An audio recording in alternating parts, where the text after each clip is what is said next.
जो चैप्टर हम लोग पढ़ रहे हैं उस चैप्टर का नाम है संविधान का निर्माण। संविधान का निर्माण। संविधान का निर्माण नामक चैप्टर हम लोग पढ़ रहे हैं और हमने आपको कल के सेशन में यह बात बताया था कि भारत के संविधान का निर्माण संविधान सभा के द्वारा किया गया है और जो संविधान सभा है, संविधान सभा का गठन कैबिनेट मिशन योजना के सिफारिश पर हुआ है और उसी संविधान सभा ने भारत के लिए संविधान का निर्माण किया है। कैबिनेट मिशन योजना ने जो संविधान सभा का गठन किया उसमें 389 सदस्य थे, लेकिन भारत के विभाजन और भारत को आजादी मिलने के बाद जब संविधान सभा का पुनर्गठन हुआ तो संविधान सभा में सदस्यों की संख्या बचकर रह गई 299। 299 में से 299 में से 229 सदस्य 229 सदस्य ब्रिटिश प्रांत से थे और 70 सदस्य देसी रियासत से थे। 70 सदस्य देसी रियासत से थे। इन सभी प्रकार की बातों की चर्चा हमने आपके साथ पिछली सेशन में किया है। अब आज के सेशन में संविधान के निर्माण को लेकर उन तमाम बातों की चर्चा करेंगे जो अभी तक हम आपके साथ चर्चा नहीं किए हैं। लेकिन उससे पहले एक दो प्रश्न हम आपसे पूछ रहे हैं और आप उन प्रश्नों का जवाब दीजिए। पहला प्रश्न, किसने यह कहा था कि संविधान का निर्माण वयस्क मताधिकार के आधार पर होगा? पंडित जवाहरलाल नेहरू ने। ठीक है। इसके बाद एक और बात आप बताइए, भारत के संविधान को बनने में कितना समय लगा? 2 वर्ष 11 महीना। और संविधान निर्माण में कितने खर्च हुए? 64। संविधान निर्माण के क्रम में संविधान सभा के सदस्यों ने कितना देशों के संविधान को पढ़ा? 60 ना, 60 देशों के संविधान को ना। चलिए ठीक है। अब देखिएगा, हम आपको यह बात बताए थे कि कैबिनेट मिशन योजना ने जो 389 सदस्य निर्धारित किया, 389 सदस्यों में से 296 सदस्य के लिए चुनाव हुए, 93 सदस्य मनोनीत हुए और जो 296 सदस्यों के लिए चुनाव हुए उसमें 208 सीट कांग्रेस जीता। मुस्लिम लीग को मात्र 73 सीट पर जीत मिली। और जब 208 सीट पर कांग्रेस की जीत हुई तो यह स्पष्ट हो गया कि संविधान सभा में कांग्रेस का प्रभुत्व रहने वाला है। संविधान सभा में कांग्रेस का प्रभुत्व रहने वाला है। और जब यह स्पष्ट हो गया कि संविधान सभा में कांग्रेस का प्रभुत्व रहने वाला है तो मुस्लिम लीग मांग करना शुरू कर दिया कि मुसलमानों के लिए एक अलग राष्ट्र पाकिस्तान बनेगा और वहां के लिए एक अलग संविधान होगा, वहां के संविधान का निर्माण अलग संविधान सभा के द्वारा किया जाएगा।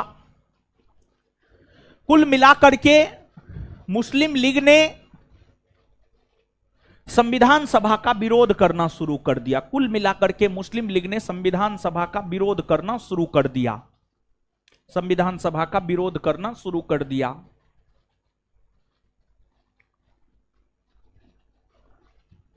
लेकिन इसके बावजूद संविधान सभा की प्रथम बैठक 9 दिसंबर 1946 को दिल्ली में आयोजित हुई।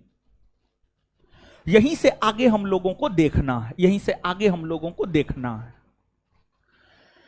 लेकिन उससे पहले आप इस बात को जानिए, संविधान सभा में जो अधिकतर सदस्य कांग्रेस के चुने गए थे, इसकी आलोचना ग्रेनविल ऑस्टिन ने भी किया। ग्रेनविल ऑस्टिन ने भी किया।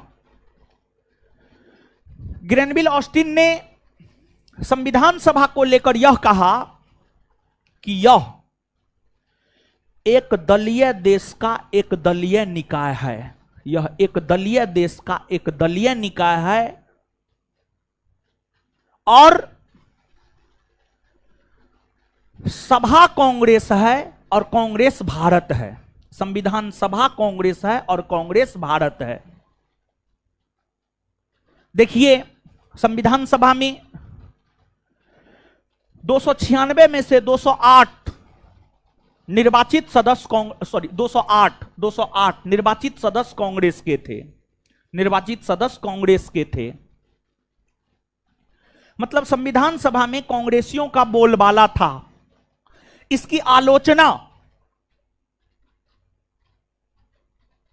ग्रेनविल ऑस्टिन के द्वारा किया गया और ग्रेनविल ऑस्टिन ने आलोचना करते हुए यह कहा कि संविधान सभा कांग्रेस है और कांग्रेस ही भारत है। संविधान सभा कांग्रेस है और कांग्रेस ही भारत है। सभा कांग्रेस है और कांग्रेस ही भारत है। और ग्रेनविल ऑस्टिन ने यह भी कहा कि यह एक दलीय देश का एक दलीय निकाय है। मतलब ग्रेनविल ऑस्टिन का यह मानना था कि भारत में एक ही तो दल है, वह कांग्रेस। भारत में तो एक ही दल है, वह है कांग्रेस, और कांग्रेस का ही निकाय है संविधान सभा। कांग्रेस का ही निकाय है संविधान सभा। यह बात आपको ग्रेनविल ऑस्टिन ने कहा। खैर ठीक है, चीजों की आलोचना होती है और संविधान सभा में हर समुदाय के लोग थे। हिंदू भी था, मुसलमान भी थे, सिख भी थे, ईसाई भी थे, आंग्ल भारतीय भी थे। संविधान सभा में हर समुदाय के लोग थे। लेकिन जब आप चार्ट देखिएगा तो उसमें आपको नजर आएगा सबसे ज्यादा हिंदू था। 163 को हिंदू था, 163 हिंदू संविधान सभा में थे। 163 163 80 को मुसलमान थे। फिर अन्य समुदाय के, किसी समुदाय के 6, किसी समुदाय के 31, जैसे अनुसूचित जाति के 31, अनुसूचित जनजाति के 6, फिर ईसाई, सिख, इन सभी का भी प्रतिनिधित्व संविधान सभा में देखने को मिलता है। तो संविधान सभा में जो हिंदुओं की संख्या अधिक थी, संविधान सभा में जो हिंदुओं की संख्या अधिक थी, उसकी आलोचना लॉर्ड विस्काउंट नामक विद्वान ने किया। लॉर्ड विस्काउंट नामक विद्वान ने किया। लॉर्ड विस्काउंट नामक विद्वान ने किया है। और लॉर्ड विस्काउंट नामक विद्वान ने यह कहा है, यह तो हिंदुओं का निकाय है, यह तो हिंदुओं का निकाय है। संविधान सभा को हिंदुओं का निकाय कहकर उसकी आलोचना करने का काम लॉर्ड विस्काउंट ने कहा है। लॉर्ड विस्काउंट ने कहा है। और आप इस बात को भी जानिए कि जो भारत का संविधान सभा है उसमें महिला सदस्य मात्र 15 हुआ करती थी। उसमें महिला सदस्य की अगर हम लोग बात करें तो महिला सदस्य जो है आपको मात्र 15 हुआ करती थी। जैसे सुचेता कृपलानी, विजया लक्ष्मी पंडित, राजकुमारी अमृता कौर, सरोजनी नायडू, लीला रे, पूर्णिमा बनर्जी, हंसा मेहता, दक्षयानी बेलायुधन, बेगम एजाज रसूल, कमला चौधरी, पूर्णिमा बनर्जी, ये सभी संविधान सभा की महिला सदस्य हुआ करती थी। संविधान सभा की महिला सदस्य हुआ करती थी, तो संविधान सभा में महिला सदस्यों की संख्या भी हुआ करती थी। महिला भी संविधान सभा की अंग थी और संविधान सभा में कुल 15 महिला सदस्य हुआ करती थी, 15। और जो 15 महिला सदस्य संविधान सभा में हुआ करती थी, उन 15 महिला सदस्यों का जो है आपको नाम लिखा हुआ है और किसका चयन कहां से हुआ था, इस बात का भी जो है आपको विवरण वहां पर देखने को मिलेगा। 3 कॉलम है। सेकेंड पेज में संविधान के निर्माण नामक चैप्टर में अगर आप सेकेंड पेज में जाइएगा तो वहां पर जो है आपको 3 कॉलम देखने को मिलेगा। एक कॉलम में यह है कि संविधान सभा में कांग्रेस को कितना सीट, मुस्लिम लीग को कितना सीट तथा अन्य पार्टियों को कितना सीट मिला। और दूसरा कॉलम में यह देखने को मिलेगा कि हिंदू की संख्या कितना थी संविधान सभा में, मुसलमानों की संख्या कितना थी, सिखों की संख्या कितना थी। और तीसरा कॉलम में आपको यही मिलेगा जो 15 महिला सदस्य संविधान सभा में शामिल थी, वो 15 महिला सदस्य जो है आपको कौन कौन थी, वो 15 महिला सदस्य जो है आपको कौन कौन थी, ये चीज जो है आपको देखने को मिलेगा। वो जो कॉलम है उस कॉलम को आपको याद करना है, याद रखना है। कॉलम से आए दिनों जो है आपको प्रश्न पूछा जाता रहा है और इस रूप में भी आपके परीक्षा में प्रश्न पूछा जाता रहा है कि निम्न में से संविधान सभा की कौन महिला सदस्य थी और कौन महिला सदस्य नहीं थी। तो 15 महिला सदस्य का नाम जो है आपको याद रखना पड़ेगा ताकि आप बता सके कि कौन महिला सदस्य संविधान सभा की सदस्य थी और कौन महिला सदस्य संविधान सभा की सदस्य नहीं थी। तो 1-2 पॉइंट जो आपके नोट में स्किप हो गया है, छूट गया है, नोट में आप देखिएगा, जगह है, थोड़ा पेज पलटिए ना, हाँ देखिए जगह है, हाँ वहीं पर नोट में ही 1-2 पॉइंट लिखिए। तो 1-2 विद्वान का स्टेटमेंट जो है परीक्षा के लिहाज से जरूरी है, लिखिए लिखिए। क्या फदर रही है जी, ओ लिखिए, लिखिएगा।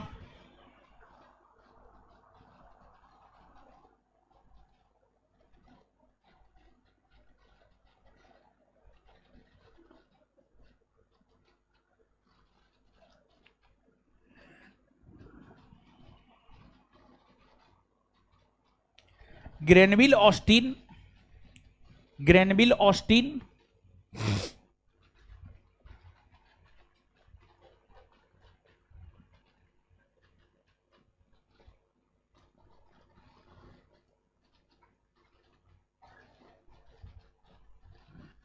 ग्रेनविल ऑस्टिन ने भारतीय संविधान सभा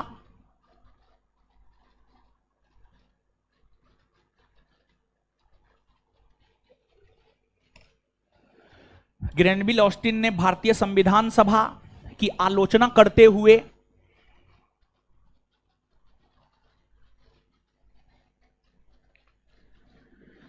ग्रेनविल ऑस्टिन ने भारतीय संविधान सभा की आलोचना करते हुए ग्रेनविल ऑस्टिन ने भारतीय संविधान सभा की आलोचना करते हुए कहा है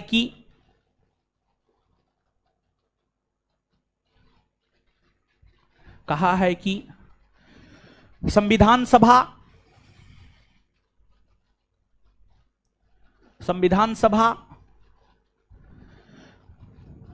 एक दलीय देश का संविधान सभा एक दलीय देश का एक दलीय निकाय है। संविधान सभा एक दलीय देश का एक दलीय निकाय है। संविधान सभा एक दलीय देश का एक दलीय निकाय है। Full stop. सभा ही कांग्रेस है और कांग्रेस ही भारत है। उसी में आगे सभा ही कांग्रेस है और कांग्रेस ही भारत है। सभा ही कांग्रेस है और कांग्रेस ही भारत है।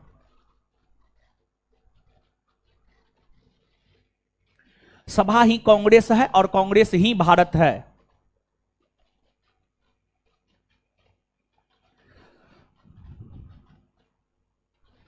नेक्स्ट पॉइंट, लॉर्ड विस्काउंट ने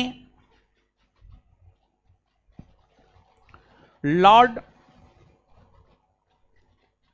विस्काउंट ने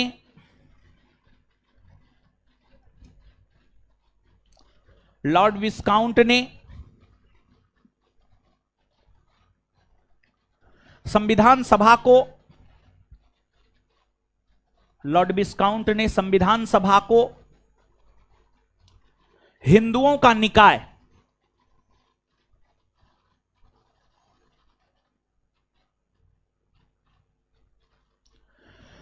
लॉर्ड विस्काउंट ने संविधान सभा को हिंदुओं का निकाय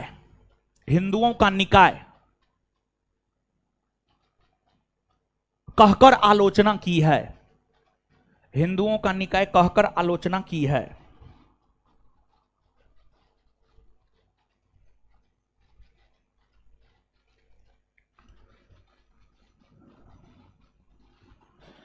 देखिए यहां पर एक बात हम आपको बताना चाहेंगे।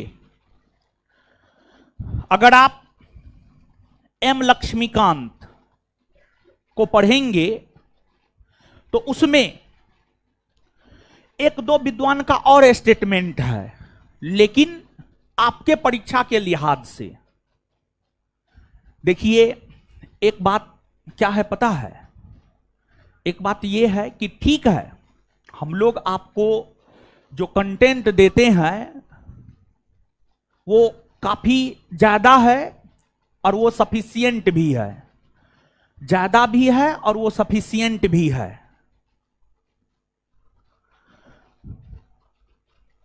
लेकिन ठीक है हम आपको बेहतर कंटेंट देते हैं, ज्यादा कंटेंट देते हैं, लेकिन उसको पचा करके एग्जाम में चीजों को जुगाली करके बाहर निकालना भी है। मतलब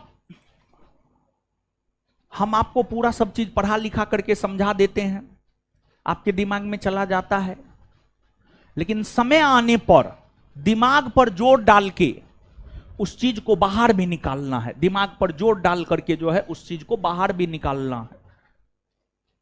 और ये चीज आपका होगा बार बार रिवीजन करने से, बार बार रिवीजन करने से ये चीज होगा। तो और भी विद्वानों का स्टेटमेंट संविधान सभा के संदर्भ में लिखा सकते हैं, लेकिन आपके परीक्षा के लिहाज से अगर देखा जाए तो आपके परीक्षा के लिहाज से सिर्फ ये दो विद्वान का स्टेटमेंट संविधान सभा के संदर्भ में महत्वपूर्ण है। और हम दावे के साथ कह सकते हैं अगर संविधान सभा के संदर्भ में आपके बिहार एसआई परीक्षा में स्टेटमेंट पूछेगा, यही दो में से कोई एक पूछेगा, तीसरा नहीं पूछ सकता है। यह बात हम दावे के साथ कह सकते हैं, एकदम दावे के साथ कह सकते हैं, तीसरा नहीं पूछेगा। समझ गए? दिन रात तो पढ़े भी नहीं करते हैं, क्वेश्चन बैंक न देखते हैं, तो उस अनुभव के आधार पर हम आपको बता रहे हैं। और हाल फिलहाल में एक्साइज एसआई मेंस का परीक्षा हुआ है, पता है? क्वेश्चन अच्छा था, स्टैंडर्ड क्वेश्चन था। अब 40-50 को तो इजी प्रश्न रहता ही रहता है, लेकिन 30 के आसपास बहुत स्टैंडर्ड प्रश्न थे। और कूट में प्रश्न था, कूट में प्रश्न था, स्टेटमेंट में प्रश्न था। 2 स्टेटमेंट या 3 स्टेटमेंट दे दिया था, पूछ रहा था कौन कौन स्टेटमेंट सही है। और आपके बुक में ये क्वेश्चन भी जो है हम शामिल करने का प्रयास कर रहे हैं। ये क्वेश्चन तो बाहर नहीं आया है, लेकिन फिर भी ऑप्शन के साथ जो है चीजों को डील कर रहे हैं। अब देखिए कितना हो पाता है, और वो क्वेश्चन हम आपको डिस्कस भी कर देंगे, किस स्टैंडर्ड का जो है आपको पूछा है, किस स्टैंडर्ड का पूछा है।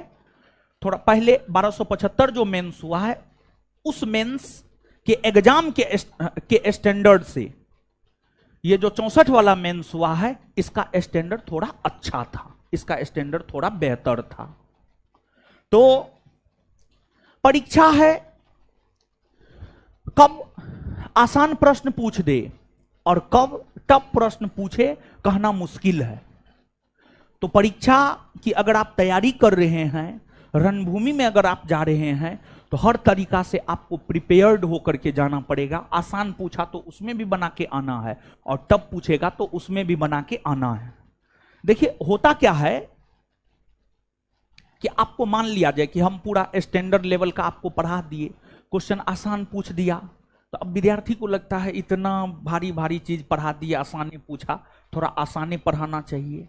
लेकिन वही आसान पढ़ा दिए, टफ आ गया, तो फिर विद्यार्थी कहेगा है एकदम ऊपर ऊपर से पढ़ा दिए और जो है क्वेश्चन टफ आ गया। तो विद्यार्थी जो है टीचर को कहीं नहीं रहने देता है, ना दायां ना बायां। और यही वजह है कि हम लोग चाहे आसान पूछे चाहे टफ पूछे, आपके संस्थान के लड़का के द्वारा बेहतर करके परीक्षा में आया जाता है। आपके संस्थान का लड़का काफी बेहतर करके आता है, क्योंकि इजी टू टफ हर चीज हम लोग डिस्कस करते हुए जो है आपको जाते हैं, समझे। तो इसी वजह से आप हर चीज को फॉलो कीजिए। आप ये मत कहिए कि ये टफ है ये आसान है। कब परीक्षा कैसन पूछेगा किसी को अता पता नहीं है, समझ गए। तो ठीक है, अब आइए ये दो स्टेटमेंट जो है आप याद रखिएगा। अब देखिएगा आप कि संविधान सभा के चुनाव के बाद से ही मुस्लिम लीग संविधान सभा का विरोध करना शुरू कर दिया, लेकिन इसके बावजूद संविधान सभा की प्रथम बैठक, इसके बावजूद संविधान सभा की प्रथम बैठक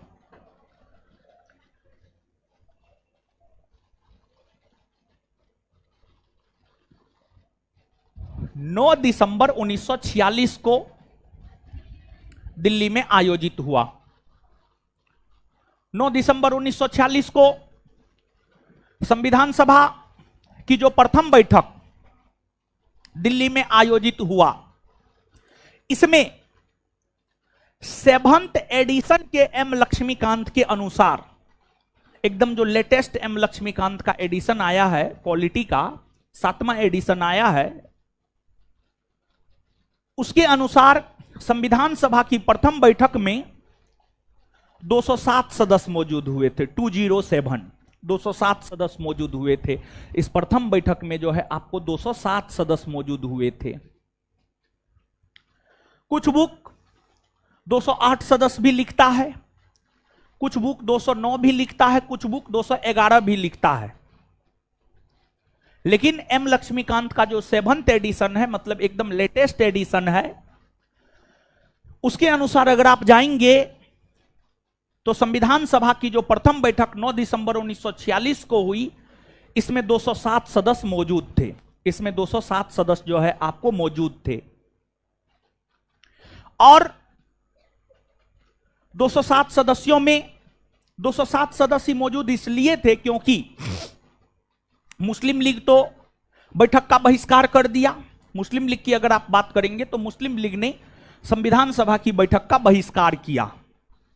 और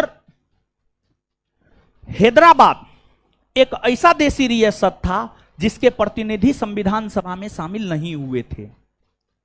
हैदराबाद एक ऐसा देशी रियासत था जिसके प्रतिनिधि संविधान सभा में शामिल नहीं हुए थे। संविधान सभा की प्रथम बैठक में जो 207 सदस्य मौजूद थे, उन सभी 207 सदस्यों में सबसे वरिष्ठ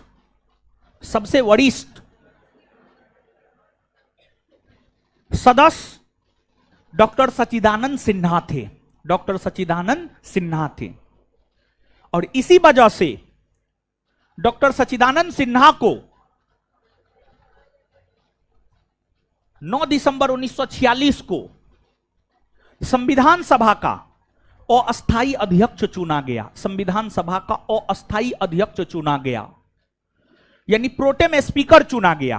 प्रोटेम स्पीकर चुना गया, प्रोटेम स्पीकर। तो संविधान सभा के जो अस्थायी अध्यक्ष हुए, संविधान सभा के और अस्थाई अध्यक्ष,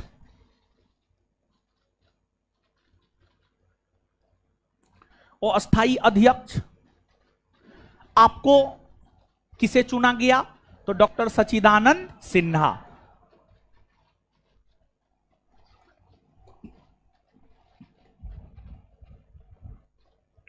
डॉक्टर सच्चिदानंद सिन्हा, डॉक्टर सच्चिदानंद सिन्हा।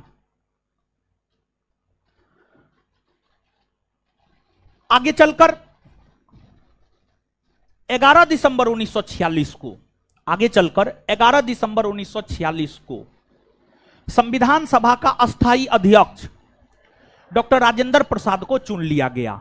संविधान सभा का अस्थाई अध्यक्ष डॉक्टर राजेंद्र प्रसाद को चुन लिया गया। संविधान सभा का अस्थाई अध्यक्ष जो है आपको डॉक्टर राजेंद्र प्रसाद को चुन लिया गया। अस्थाई अध्यक्ष डॉक्टर राजेंद्र प्रसाद।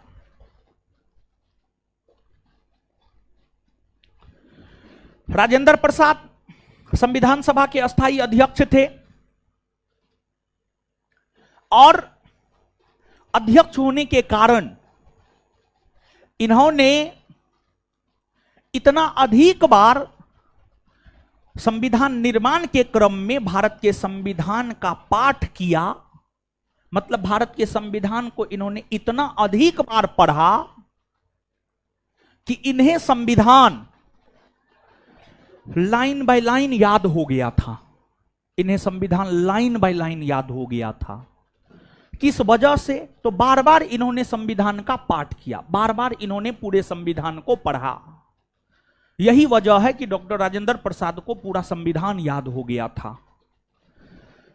संविधान सभा में एक अध्यक्ष तो थे ही डॉक्टर राजेंद्र प्रसाद। आगे चलकर संविधान सभा में 2 उपाध्यक्ष भी बनाए गए। 25 जनवरी 1947 को संविधान सभा के प्रथम उपाध्यक्ष एच.सी. मुखर्जी को बनाया गया और आगे चलकर 16 जुलाई 1947 को संविधान सभा का दूसरा अध्यक्ष वीटी कृष्णामाचारी को बनाया गया। वीटी कृष्णामाचारी को बनाया गया। तो संविधान सभा का प्रथम अध्यक्ष एच.सी. मुखर्जी को 25 जनवरी 1947 को और दूसरा उपाध्यक्ष जो है आपको, अध्यक्ष बोल दिए थे क्या? संविधान सभा में 2 उपाध्यक्ष थे। संविधान सभा में कितने उपाध्यक्ष? 2, सॉरी अध्यक्ष बोल दिए थे, यहां पर समझिएगा। संविधान सभा में 2 उपाध्यक्ष थे। संविधान सभा में 2 उपाध्यक्ष थे। संविधान सभा में 2 उपाध्यक्ष थे। एक थे एच.सी. मुखर्जी और दूसरे थे वीटी कृष्णामाचारी। एच.सी. मुखर्जी 25 जनवरी 1947 को उपाध्यक्ष बने और वीटी कृष्णामाचारी 16 जुलाई 1947 को बने। खैर ये डेट आपको याद रखने की जरूरत नहीं है, बस हम आपको यूं ही बता दिए, लेकिन डेट याद रखने की आपको कोई जरूरत नहीं है। लेकिन हां, इस बात को याद रखना आपके लिए जरूरी है कि संविधान सभा में 2 उपाध्यक्ष थे और संविधान सभा में जो 2 उपाध्यक्ष थे, संविधान सभा में जो 2 उपाध्यक्ष थे, एक उपाध्यक्ष थे आपको एच.सी. मुखर्जी, एक उपाध्यक्ष थे आपको एच.सी. मुखर्जी और दूसरे उपाध्यक्ष की अगर हम बात करें तो दूसरे उपाध्यक्ष थे आपको वीटी कृष्णामाचारी। दूसरे उपाध्यक्ष थे आपको वीटी कृष्णामाचारी। दूसरे उपाध्यक्ष थे वीटी कृष्णामाचारी।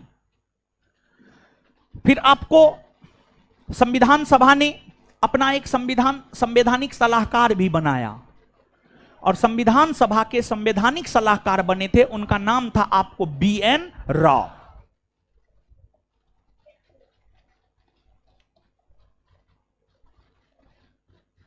संविधान सभा के संवैधानिक सलाहकार थे आपको बी.एन. राव, बेनेगल रामा राव, बेनेगल रामा राव।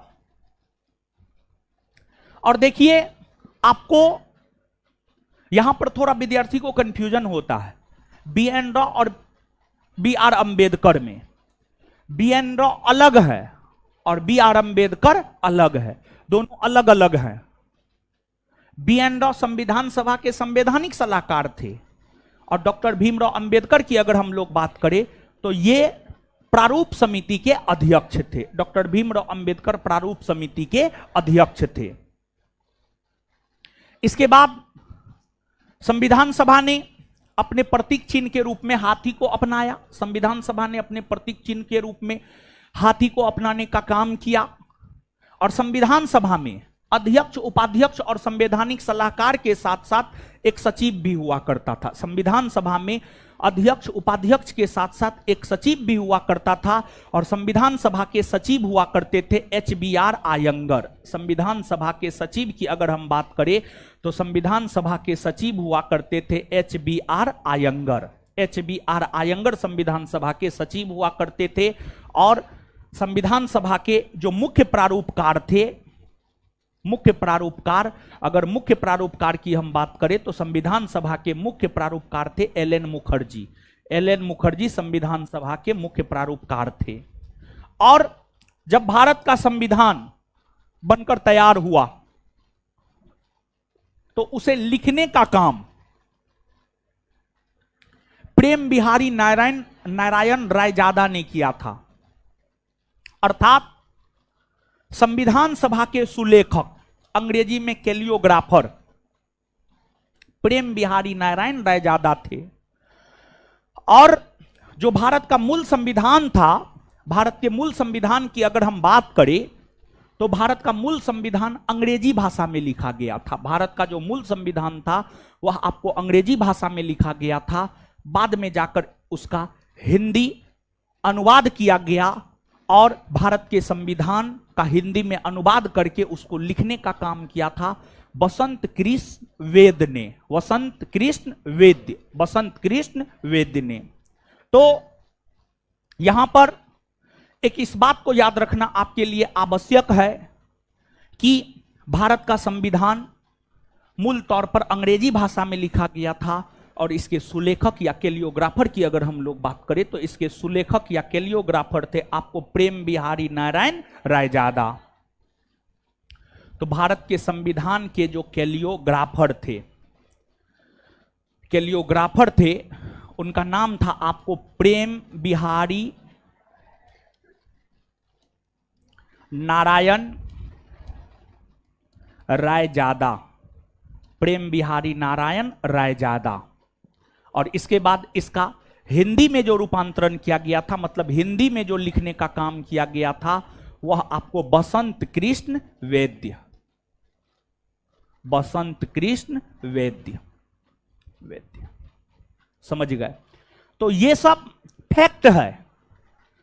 और ये सब फैक्ट की अगर हम लोग बात करें तो ये सब फैक्ट जो है आपके परीक्षा में सीधे तौर पर उठा करके जो है यहां से पूछा जाता है। तो ये सब फैक्ट हमने आपको बतला दिया। अब आप संविधान सभा के कार्य प्रणाली को समझिए। संविधान सभा ने किस प्रकार से काम किया। और संविधान सभा ने भारत के लिए तो संविधान का निर्माण किया ही, भारत के लिए संविधान के निर्माण के साथ साथ संविधान सभा ने और भी कई सारे कार्य किए। भारत के लिए संविधान के निर्माण के साथ साथ संविधान सभा ने जो और भी कई सारे कार्य किए हैं उसको भी हम लोग देखेंगे। तो देखिए, ध्यान दीजिएगा आप यहां पर संविधान सभा की प्रथम बैठक 9 दिसंबर 1946 को हुई। आगे चलकर 11 दिसंबर 1946 को अस्थायी अध्यक्ष के तौर पर डॉक्टर राजेंद्र प्रसाद को चुना गया। आगे चलकर 13 दिसंबर 1946 को, आगे चलकर 13 दिसंबर 1946 को, 13 दिसंबर 1946 को, 13 दिसंबर 1946 की अगर हम बात करें तो 13 दिसंबर 1946 को संविधान सभा के समक्ष पंडित जवाहरलाल नेहरू ने एक उद्देश्य प्रस्ताव रखा। 13 दिसंबर 1946 को संविधान सभा के समक्ष पंडित जवाहरलाल नेहरू ने या पंडित नेहरू ने संविधान सभा के समक्ष एक उद्देश्य प्रस्ताव रखा। उद्देश्य प्रस्ताव रखा। 13 दिसंबर 1946 को संविधान सभा के समक्ष पंडित नेहरू ने जो उद्देश्य प्रस्ताव रखा इस उद्देश्य प्रस्ताव को संविधान सभा ने काफी विचार विमर्श के बाद 22 जनवरी 1947 को स्वीकार किया। उद्देश्य प्रस्ताव को संविधान सभा ने आपसी सहमति से 22 जनवरी 1947 को स्वीकार किया। 22 जनवरी 1947 को स्वीकार किया और यही उद्देश्य प्रस्ताव बाद में जाकर बना भारतीय संविधान की प्रस्तावना। यही उद्देश्य प्रस्ताव बाद में जाकर बना भारतीय संविधान की प्रस्तावना। आगे आप जब आगे बढ़ेंगे पॉलिटी में, तो आगे आप प्रस्तावना नामक चैप्टर को पढ़ेंगे। जब आप प्रस्तावना को पढ़ेंगे तो उसमें यह बात कही गई है कि भारत एक संप्रभुत्व संपन्न राष्ट्र है। उसमें लोगों के बीच अवसर की समानता, प्रतिष्ठा की समानता स्थापित करने की बात की गई है। प्रस्तावना में लोगों को सामाजिक, आर्थिक और राजनीतिक न्याय देने की बात की गई है। प्रस्तावना में स्वतंत्रता देने की बात की गई है। प्रस्तावना में स्वतंत्रता देने की बात की गई है। तो जो आपको भारतीय संविधान की प्रस्तावना में जो अलग अलग प्रावधान है, भारतीय संविधान की प्रस्तावना में जो अलग अलग प्रावधान है, वही सब प्रावधान जो है आपको उद्देश्य प्रस्ताव में देखने को मिलता है। और उद्देश्य प्रस्ताव पर काफी विचार विमर्श के बाद जो है 22 जनवरी 1947 को इसे स्वीकार किया गया और इस उद्देश्य प्रस्ताव का संविधान के ऊपर काफी व्यापक प्रभाव देखने को मिला है। और 22 जनवरी 1947 को ही संविधान सभा में अलग से भी एक प्रस्ताव पारित किया था और 22 जनवरी 1947 को संविधान सभा में अलग से एक यह प्रस्ताव पारित किया गया था कि संविधान सभा भारत को एक संविधान बनाकर देगा। यह बात पहले से नाउन था कि संविधान सभा भारत को एक संविधान बनाकर देगा, लेकिन इसको लेकर के अलग से एक प्रस्ताव 22 जनवरी 1947 को पारित कर दिया गया और उसमें स्पष्ट यह कर दिया गया कि अब संविधान सभा भारत को एक संविधान बनाकर देगा। और आगे चलकर संविधान सभा की अगर हम लोग बात करें तो संविधान सभा ने भारत के लिए तो संविधान का निर्माण किया ही, संविधान निर्माण के साथ साथ संविधान सभा ने जो और भी कई सारे कार्य किए हैं, जैसे संविधान सभा ने 22 जुलाई 1947 को संविधान सभा ने 22 जुलाई 1947 को भारत के राष्ट्रीय ध्वज के तौर पर तिरंगा को स्वीकृति प्रदान किया है। भारत के राष्ट्रीय ध्वज के तौर पर तिरंगा को स्वीकृति प्रदान किया है।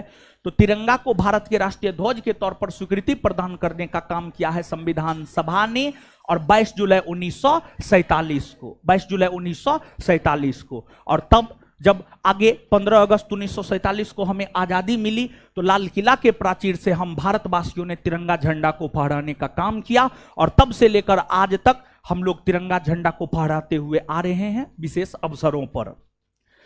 इसके अलावे भारत राष्ट्रमंडल का सदस्य राष्ट्र बना और भारत राष्ट्रमंडल का सदस्य राष्ट्र मई 1949 में बना।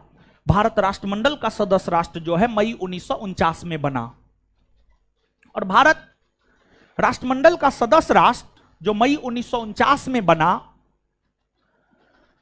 इस बात को भी स्वीकृति संविधान सभा ने ही प्रदान किया था। इस बात को भी स्वीकृति संविधान सभा ने ही प्रदान किया था। और जब भारत राष्ट्रमंडल का सदस्य राष्ट्र बना तो भारत के लोगों को यह आशंका फिर से सताने लगा कि कहीं ब्रिटेन फिर से भारत को अपना गुलाम ना बना ले। तो ब्रिटेन फिर से भारत को अपना गुलाम ना बना पाएगा, इस बात को पंडित नेहरू ने स्पष्ट किया और पंडित नेहरू ने यह कहा कि राष्ट्रमंडल की सदस्यता स्वेच्छा से ली गई सदस्यता है। राष्ट्रमंडल की सदस्यता स्वेच्छा से ली गई सदस्यता है। भारत जब चाहे इसकी सदस्यता का परित्याग कर सकती है। देखिए, आपको राष्ट्रमंडल एक प्रकार का वैश्विक संगठन है। राष्ट्रमंडल उन देशों का एक संगठन है जो देश कभी ब्रिटेन का उपनिवेश रहा है, या यूं कहे जो देश कभी ना कभी ब्रिटेन का गुलाम रहा है। उन देशों का ही एक संगठन राष्ट्रमंडल था और राष्ट्रमंडल की सदस्यता लेनी आवश्यक नहीं थी। अगर आपको राष्ट्रमंडल का सदस्यता लेना है तो आप ले सकते हैं, और अगर आपको नहीं लेना है तो आप नहीं भी ले सकते। अगर आपको नहीं लेना है राष्ट्रमंडल की सदस्यता तो आप नहीं भी ले सकते हैं। तो भारत ने राष्ट्रमंडल की सदस्यता मई 1949 में ली, जिसे संविधान सभा ने स्वीकृति प्रदान किया था। लेकिन भारतीयों को शक हो गया कि कहीं फिर से भारत ब्रिटेन का गुलाम न बन जाए, तो इस बात को स्पष्ट पंडित नेहरू ने किया, और पंडित नेहरू ने यह कहा कि राष्ट्रमंडल की सदस्यता स्वेच्छा से ली गई सदस्यता है, हमारी जब इच्छा होगी तब हम राष्ट्रमंडल की सदस्यता को छोड़ सकते हैं। इसके बाद आपको संविधान निर्माण के क्रम में अगर देखा जाए तो संविधान निर्माण के क्रम में संविधान सभा ने कई सारी समितियों का गठन किया। देखिए, जैसे आपको भारत की संसद है, भारत की पार्लियामेंट है, जिसके अंतर्गत राष्ट्रपति, लोकसभा और राज्यसभा आता है। जो संसद है, संसद का काम काफी व्यापक है। संसद के काम की अगर आप बात करेंगे तो संसद का काम काफी ज्यादा है, संसद का काम काफी व्यापक है, और संसद अपने काम को पूरा नहीं कर पाती है। तो संसद के काम पूरा हो सके, इसको लेकर संसदीय समिति का गठन किया जाता है। उसी प्रकार से ठीक है, भारत के संविधान के लिए संविधान सभा का गठन हुआ, लेकिन संविधान सभा सभी कार्यों को पूरा नहीं कर पा रही थी। और संविधान सभा जो सभी कार्यों को पूरा नहीं कर पा रही थी, इसी वजह से संविधान सभा ने संविधान के निर्माण हेतु कई सारी समितियों का गठन किया।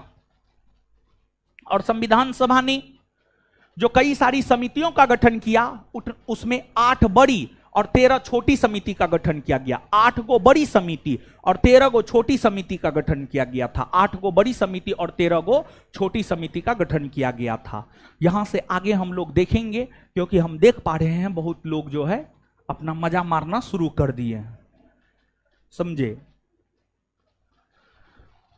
तो आइए अब थोड़ा मुंह खोल करके बोलिए, चीजों को याद कीजिए, समझे। बताइए आप लोग का कितना ध्यान रखना पड़ता है। आइए, हम जितना आप लोग का ध्यान रखते उतना कोई नहीं रखेगा, समझे। देखे कि सोने लगे हैं, तुरंत देखिए अब बोल रहे हैं, बोलिए, याद कीजिए, नींद फट जाएगा, फिर से समझिएगा। चलिए आइए,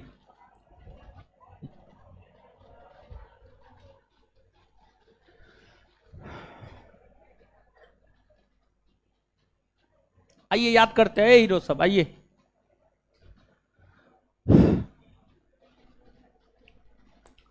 संविधान सभा को एक दलीय देश का एक दलीय निकाय किसने कहा है? सभा ही कांग्रेस है और कांग्रेस ही भारत है, किसने कहा है? क्या? लॉर्ड विस्काउंट।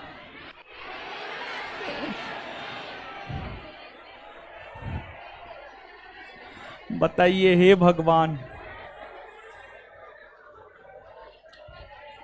2 स्टेटमेंट एक में ही लिखा दिए और पूछ रहे हैं तो तुरंत चले गए वहां पे। कैसे होगा?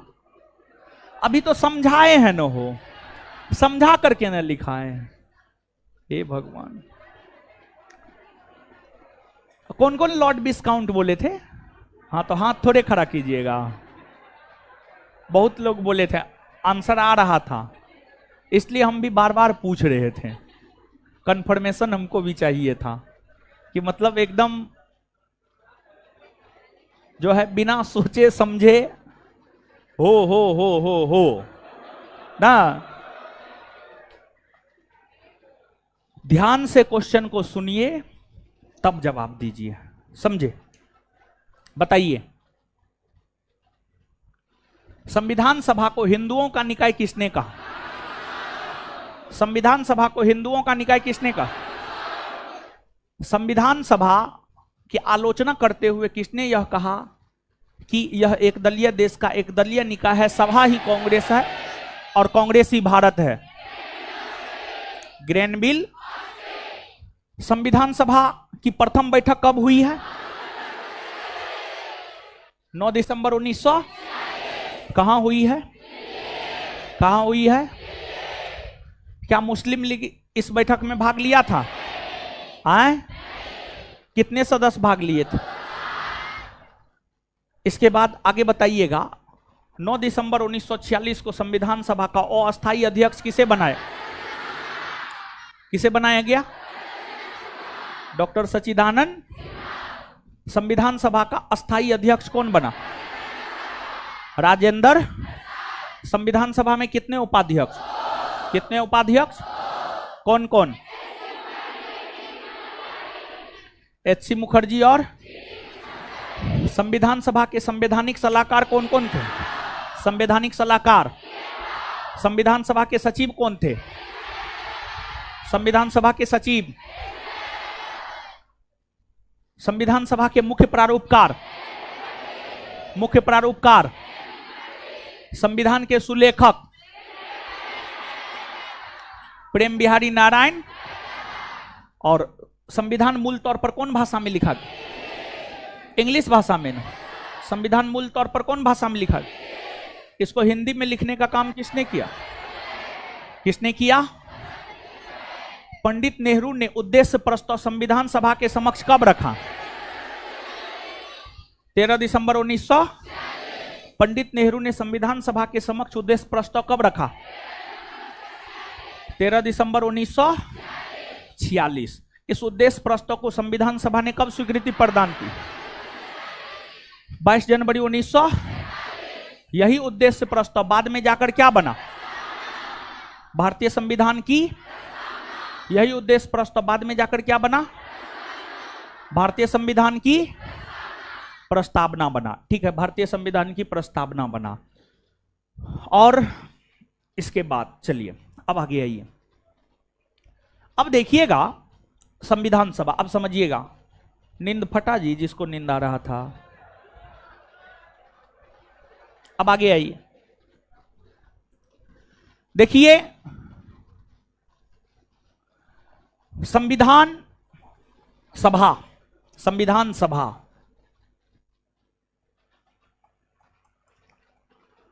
ने संविधान के निर्माण को लेकर 8 बड़ी और 13 छोटी समिति का गठन किया। जो 8 बड़ी समिति और 13 छोटी समिति का गठन किया है, हर समिति के अलग अलग अध्यक्ष थे। और विशेष तौर पर जो 8 बड़ी और 13 छोटी समिति है, उन समिति के अध्यक्ष को याद रखना आपके लिए जरूरी है। उन समिति के अध्यक्षों को याद रखना आपके लिए जरूरी है, क्योंकि आपके परीक्षा में प्रश्न पूछे जाते हैं यहां से। हम आपको बोले थे ना, ये चैप्टर जो है कंसेप्चुअल कम और फैक्चुअल ज्यादा है। देख रहे हैं कितने सारे फैक्ट हैं।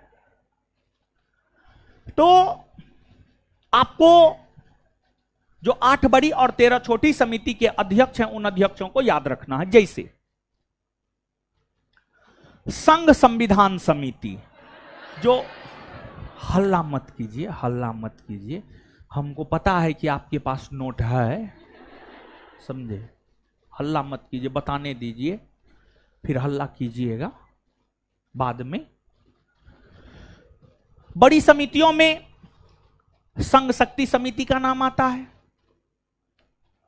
संघ संविधान समिति का नाम आता है, प्रांतीय संविधान समिति का नाम आता है, राज्यों से समझौता करने वाली समिति का नाम आता है, प्रारूप समिति का नाम आता है, प्रक्रिया नियम समिति का नाम आता है, संचालन समिति का नाम आता है,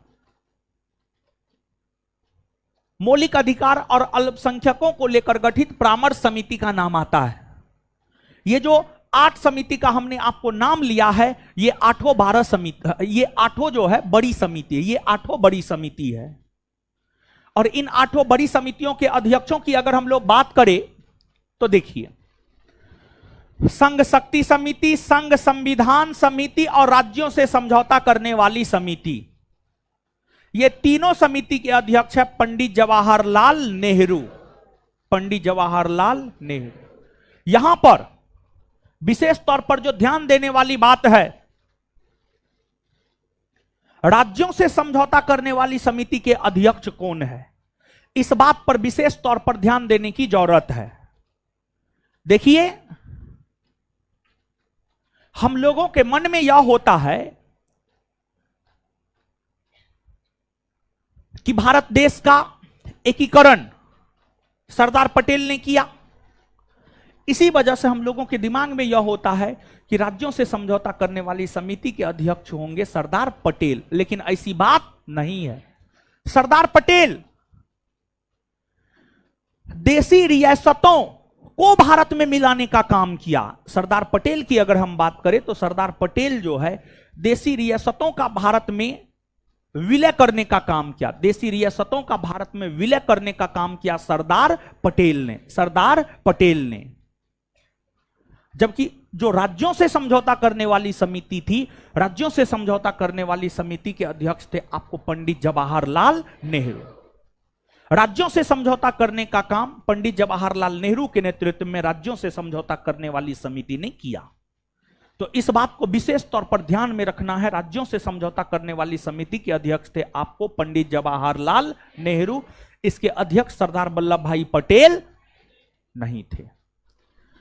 इसके बाद आपको प्रांतीय संविधान समिति है, मौलिक अधिकार और अल्पसंख्यकों को लेकर परामर्श समिति है।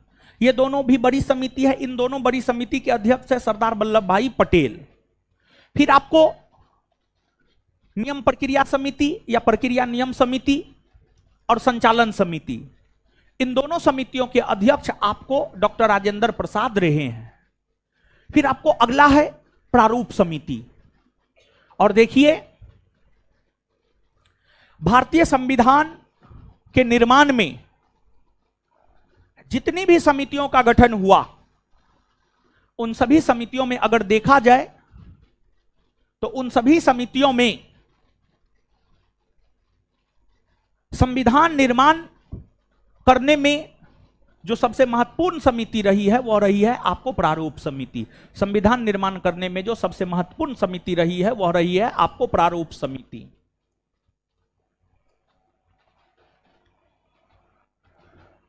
और जो प्रारूप समिति है, प्रारूप समिति की अगर हम बात करें तो प्रारूप समिति का गठन 29 अगस्त 1947, आजादी के ठीक कुछ दिन बाद प्रारूप समिति का गठन 29 अगस्त 1947 को हुआ। और प्रारूप समिति में टोटल 7 सदस्य थे। प्रारूप समिति की अगर हम बात करें तो प्रारूप समिति में टोटल 7 सदस्य थे। और प्रारूप समिति में जो टोटल 7 सदस्य थे उसमें एक थे आपको डॉक्टर भीमराव अंबेडकर,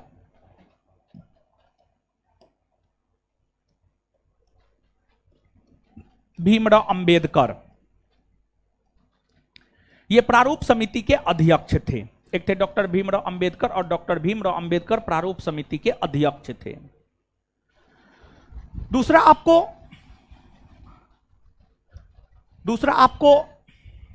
सर अल्लादी कृष्ण स्वामी अय्यर,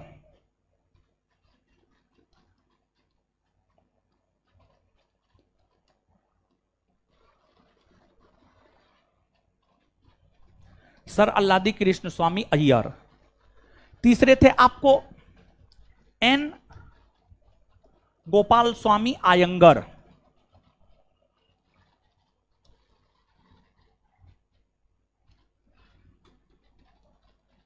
आयंगर। चौथे थे आपको के एम मुंशी, कन्हैया लाल मानिक लाल मुंशी।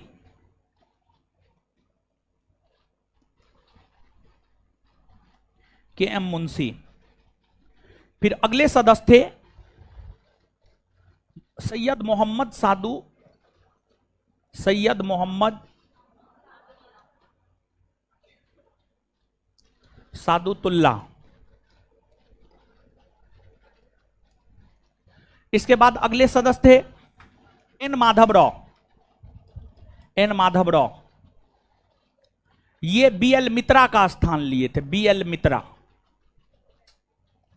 बीएल मित्रा का स्थान लिए थे। और 7वें सदस्य थे टीटी कृष्णामाचारी। और टीटी कृष्णामाचारी की अगर हम लोग बात करें तो ये आपको डीपी खेतान का स्थान लिए थे, डीपी खेतान, डीपी खेतान का स्थान लिए थे टीटी कृष्णामाचारी, टीटी कृष्णामाचारी। तो जो प्रारूप समिति था, प्रारूप समिति जिसका गठन 29 अगस्त 1947 को हुआ, जिसमें टोटल 7 सदस्य थे। एक सदस्य डॉक्टर भीमराव अंबेडकर जो कि इसके अध्यक्ष भी थे, दूसरे दूसरे सर अल्लादी कृष्ण स्वामी अय्यर, तीसरा एन गोपाल स्वामी आयंगर, चौथा के एम मुंशी, पांचवा सैयद मोहम्मद सादुतुल्ला, छठा एन माधवराव बीएल मित्रा के स्थान पर, सातवां टीटी कृष्णामाचारी डीपी खेतान के स्थान पर। ये जो 7 सदस्य थे, इन 7 सदस्यों के नाम को याद रखना आपके लिए आवश्यक है। क्यों आवश्यक है? आप बिहार एसआई का क्वेश्चन बैंक ही पलट करके देखिएगा, तो आप जब बिहार एसआई का ही क्वेश्चन बैंक पलट करके देखेंगे तो आप यह पाएंगे, यह प्रश्न पूछा हुआ कि निम्न में से कौन प्रारूप समिति के सदस्य थे और कौन प्रारूप समिति के सदस्य नहीं थे। निम्न में से कौन प्रारूप समिति के सदस्य थे और कौन प्रारूप समिति के सदस्य नहीं थे। यह प्रश्न जो है आप पूछा हुआ यहां पर आपके परीक्षा में पाएंगे क्वेश्चन बैंक को देखते हुए, तो इसी वजह से याद रखना जरूरी है। अब देखिए डॉक्टर भीमराव अंबेडकर, डॉक्टर भीमराव अंबेडकर की अगर आप बात करेंगे तो आजादी से पहले 15 अगस्त 1947 से पहले इनका चुनाव संविधान सभा में बंगाल प्रेसिडेंसी से हुआ था, बंगाल प्रेसिडेंसी से हुआ था। लेकिन जब भारत को आजादी मिली, आजादी मिलने से ठीक पहले भारत का विभाजन हुआ और पाकिस्तान का निर्माण हुआ। और जब भारत का विभाजन और पाकिस्तान का निर्माण हुआ तो बंगाल प्रेसिडेंसी के जिस क्षेत्र से डॉक्टर भीमराव अंबेडकर संविधान सभा के सदस्य चुने गए थे, वह क्षेत्र पाकिस्तान में चला गया, वह क्षेत्र पाकिस्तान में चला गया। और जब वह क्षेत्र पाकिस्तान में चला गया तो अब डॉक्टर भीमराव अंबेडकर संविधान सभा के सदस्य नहीं रह पाए। तत्पश्चात डॉक्टर राजेंद्र प्रसाद के प्रयास से भीमराव अंबेडकर पुनः संविधान सभा के सदस्य मुंबई प्रेसिडेंसी से बन पाए, मुंबई प्रेसिडेंसी से बन पाए। डॉक्टर राजेंद्र प्रसाद ने पूना क्षेत्र से संविधान सभा का नेतृत्व करने वाले एमआर जयकर को कहा कि आप त्यागपत्र दे दीजिए, और डॉक्टर राजेंद्र प्रसाद के कहने पर ही पूना क्षेत्र से एमआर जयकर ने त्यागपत्र दे दिया। और फिर आगे चलकर भीमराव अंबेडकर मुंबई प्रेसिडेंसी के पूना क्षेत्र से फिर से संविधान सभा के सदस्य बन पाए, संविधान सभा के सदस्य बन पाए। आप देखिए डॉक्टर भीमराव अंबेडकर का संविधान के निर्माण में कितना अहम रोल था कि जब वे संविधान सभा के सदस्य नहीं रह पाए तो संविधान निर्माण का काम बाधित होने लगा था, संविधान निर्माण का काम बाधित होने लगा था। और अतिशीघ्र संविधान सभा के अध्यक्ष राजेंद्र प्रसाद के पहल पर डॉक्टर भीमराव अंबेडकर फिर से संविधान सभा के सदस्य बन पाए और फिर से उन्होंने संविधान निर्माण में अपना महत्वपूर्ण योगदान देने का काम किया। और जब आपको भारत के संविधान का निर्माण हो रहा था तो इस अवधि के दौरान अगर देखा जाए तो इस अवधि के दौरान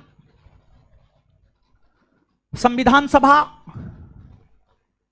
के सदस्यों की कुल 11 बैठकें आयोजित हुई। संविधान सभा के सदस्यों की कुल 11 बैठकें आयोजित हुई, 11 बैठक आयोजित हुई।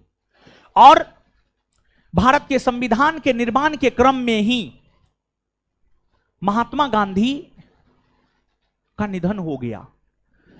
भारत के संविधान के निर्माण के दौरान ही, भारत के संविधान के निर्माण के दौरान ही महात्मा गांधी का निधन हो गया और महात्मा गांधी के निधन होने के बाद संविधान सभा के सदस्यों ने महात्मा गांधी को श्रद्धांजलि देने का काम किया।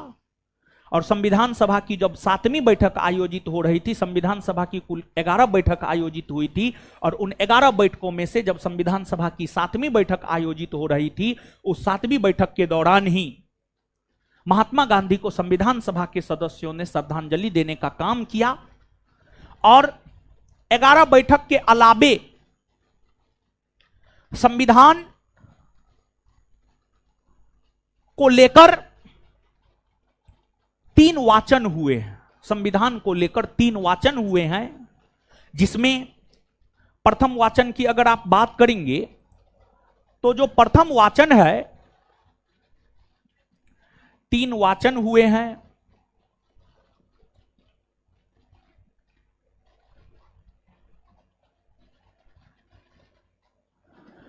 जिसमें प्रथम वाचन की अगर हम बात करें तो जो प्रथम वाचन है वह 4 नवंबर 1948 से 9 नवंबर 1948 के बीच चला। 9 नवंबर 1948 के बीच चला। फिर द्वितीय वाचन की अगर हम बात करें तो 15 नवंबर 1948 से 17 अक्टूबर 1949 तक चला। और फिर तीसरा वाचन की अगर हम लोग बात करें तो तीसरा वाचन 14 नवंबर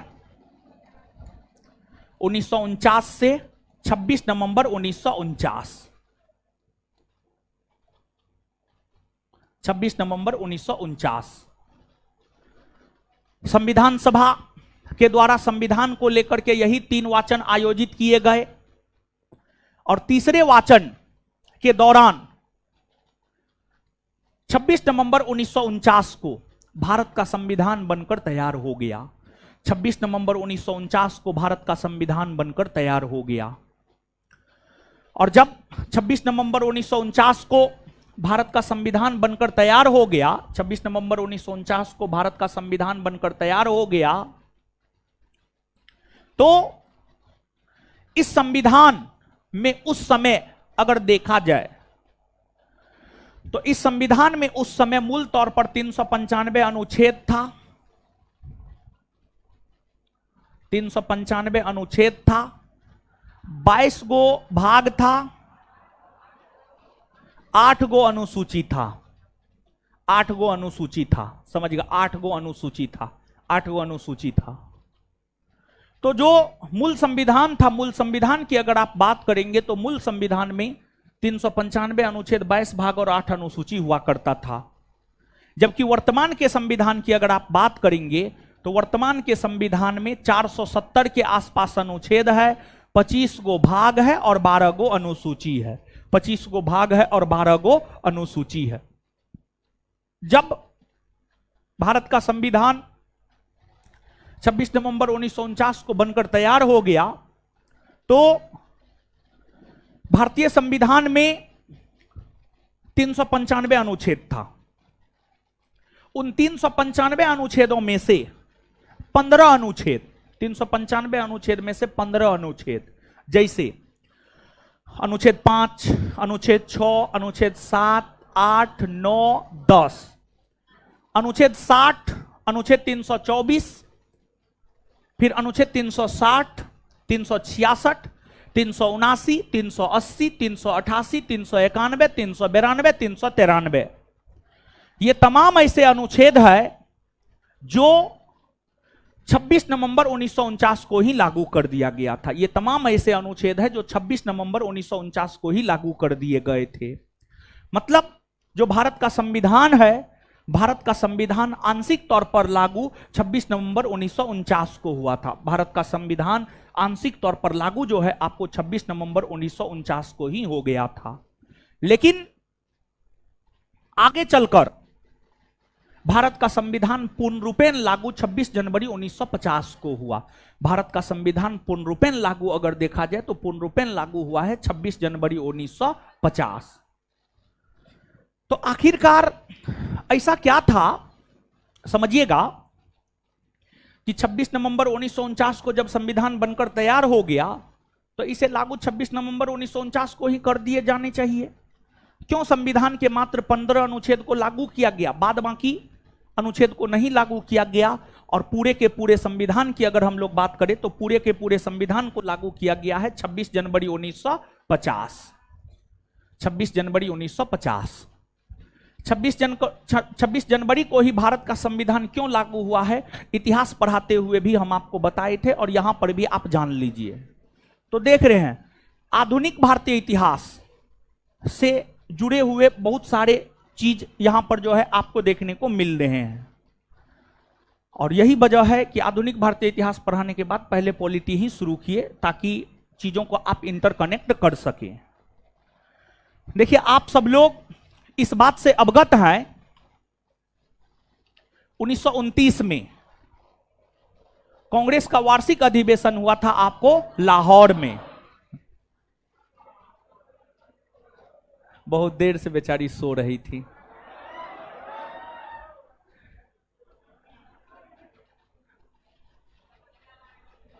बढ़िया है, सोते रहिए। एक तो आप रेगुलर ना क्लास आते हैं, क्लास आते भी हैं तो सोते हैं, कैसे होगा बताइए, समझे। तब रिजल्ट नहीं होगा तो फिर कहिएगा रिजल्ट नहीं हुआ है। आपको तो कितना जिम्मेदार होना चाहिए जी, जिम्मेदारी के साथ आपको पढ़ाई करना चाहिए। चलिए, बेचारी बहुत देर से सो रही थी, एक नींद ले ली पूरा। क्या हुआ, उधर भी सो रहे हैं, हे भगवान। ठीक है सोइए। चलिए आइए अब देखिए,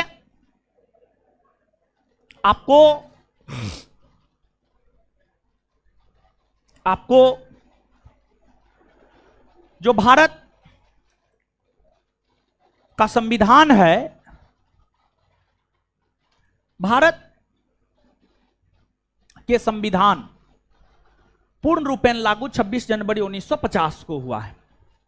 हुआ क्या था, 1929 में कांग्रेस का वार्षिक अधिवेशन लाहौर में हुआ और इस लाहौर के वार्षिक अधिवेशन की अध्यक्षता किए थे पंडित जवाहरलाल नेहरू और उन्होंने लाहौर अधिवेशन में पूर्ण स्वराज का प्रस्ताव पारित किया। मतलब उन्होंने इस प्रस्ताव को पारित किया कि अब कांग्रेस अंग्रेजों से आजादी लेकर रहेगा और पंडित नेहरू ने यह घोषणा किया कि जब तक अंग्रेज भारत को पूर्ण स्वराज नहीं प्रदान कर देता है तब तक प्रत्येक वर्ष 26 जनवरी को हम लोग स्वाधीनता दिवस के रूप में मनाएंगे। और भारत ने अपना पहला स्वाधीनता दिवस 26 जनवरी 1930 को मनाया और तब से लेकर आजादी मिलने तक प्रत्येक वर्ष 26 जनवरी को स्वाधीनता दिवस के रूप में मनाया गया। लेकिन जब 1947 में 15 अगस्त को देश को आजादी मिली तो भारत अपना स्वाधीनता दिवस या स्वतंत्रता दिवस 15 अगस्त को मनाने लगा। और जब भारत अपना स्वाधीनता दिवस या स्वतंत्रता दिवस 15 अगस्त को मनाने लगा तो जो 26 जनवरी का तिथि था वह इतिहास के पन्नों में दबने लगा। तो संविधान सभा के सदस्यों ने यह तय किया कि 26 जनवरी के तिथि को इतिहास के पन्नों में दबने नहीं देना है, बल्कि इस तिथि का हमेशा महत्व बना रहे। इसी वजह से संविधान सभा के सदस्यों ने 26 जनवरी को भारत के संविधान को लागू करने की बात को सर्वसहमति से स्वीकार किया और फाइनली भारत का संविधान 26 जनवरी 1950 को लागू हुआ। और जब 26 जनवरी 1950 को भारत का संविधान लागू हो गया तो भारत एक लोकतांत्रिक गणराज्य बन गया। भारत एक लोकतांत्रिक गणराज्य बन गया।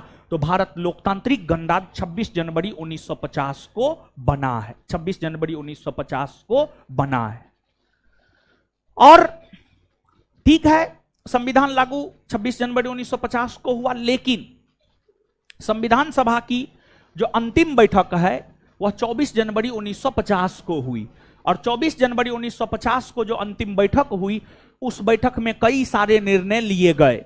उस बैठक में जो कई सारे निर्णय लिए गए, 24 जनवरी 1950 की बैठक में जो कई सारे निर्णय लिए गए, उसमें एक निर्णय यह लिया गया कि भारत का राष्ट्रगान जनगण मन होगा, भारत का राष्ट्रगीत वंदे मातरम होगा, भारत के प्रथम राष्ट्रपति डॉक्टर राजेंद्र प्रसाद होंगे, भारत के प्रथम राष्ट्रपति डॉक्टर राजेंद्र प्रसाद होंगे।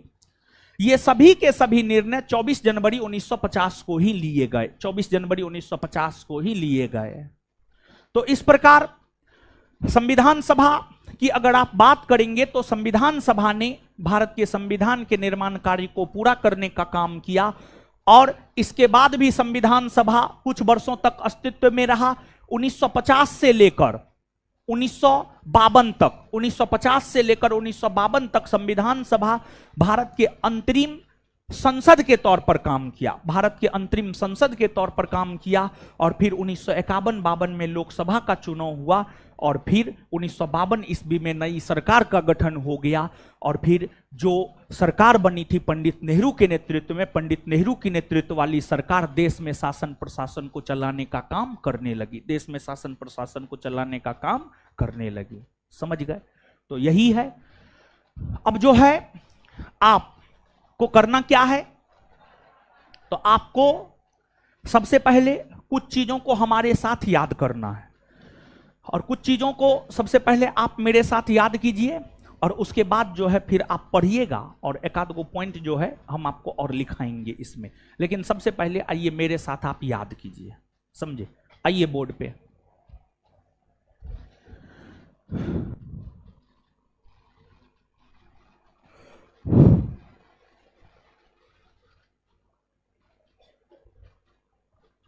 चलिए बताइए, संविधान सभा ने संविधान निर्माण को लेकर कितनी बड़ी समिति और कितनी छोटी समिति का गठन किया? हाँ,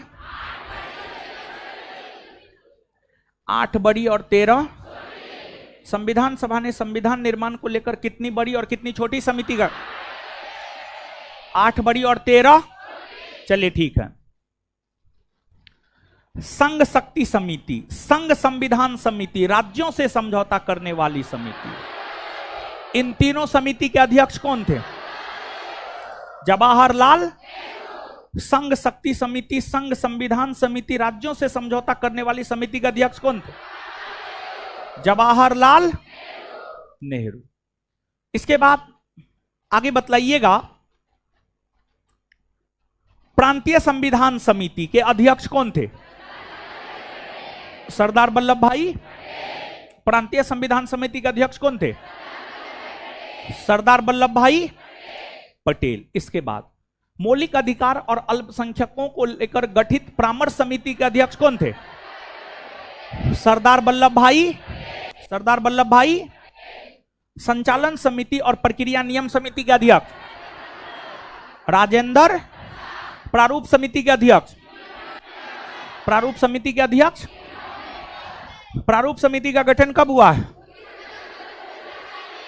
प्रारूप समिति का गठन कब हुआ है? प्रारूप समिति में कितने सदस्य? कितने सदस्य? पहला। प्रारूप समिति के अध्यक्ष कौन थे? प्रारूप समिति का अध्यक्ष। प्रारूप समिति के दूसरे सदस्य, प्रारूप समिति के दूसरे सदस्य, तीसरे सदस्य, चौथे सदस्य, पांचवें सदस्य, छठे सदस्य किसके स्थान पर? बीएल मित्रा। सातवें सदस्य किसके स्थान पर? डीपी। एक बार फिर से, प्रारूप समिति में कितने सदस्य? प्रारूप समिति का अध्यक्ष और पहला सदस्य, दूसरा सदस्य, तीसरा सदस्य, चौथा, पांचवा, छठा किसके स्थान पर आया था? सातवां सदस्य, सातवां सदस्य। चलिए ठीक है। इसके बाद आगे बताइएगा, संविधान सभा की कुल कितने बैठकें हुई? 11। कितना बैठक? कितना बैठक? कितने वाचन हुए? कितने वाचन? प्रथम वाचन कब से कब? प्रथम वाचन कब से कब? द्वितीय वाचन कब से कब? द्वितीय वाचन कब से कब? तृतीय वाचन कब से कब? तृतीय वाचन कब से कब? और भारत का संविधान बनकर तैयार कब हुआ है? 26 नवंबर 1900। भारत का संविधान बनकर तैयार कब हुआ है? तो भारत का संविधान 26 नवंबर को बनकर तैयार हुआ है। और यही वजह है कि 26 नवंबर को संविधान दिवस के रूप में मनाया जाता है। 26 नवंबर को संविधान दिवस के रूप में मनाया जाता है। तो संविधान दिवस किस तिथि को मनाया जाता है? 26। संविधान दिवस किस तिथि को मनाया जाता है? क्या 26 नवंबर 1949 को भारतीय संविधान के कुछ प्रावधान लागू हुए थे? हाँ या ना? हुए थे ना? कितने अनुच्छेद लागू हुए? 15 ना? कौन कौन अनुच्छेद?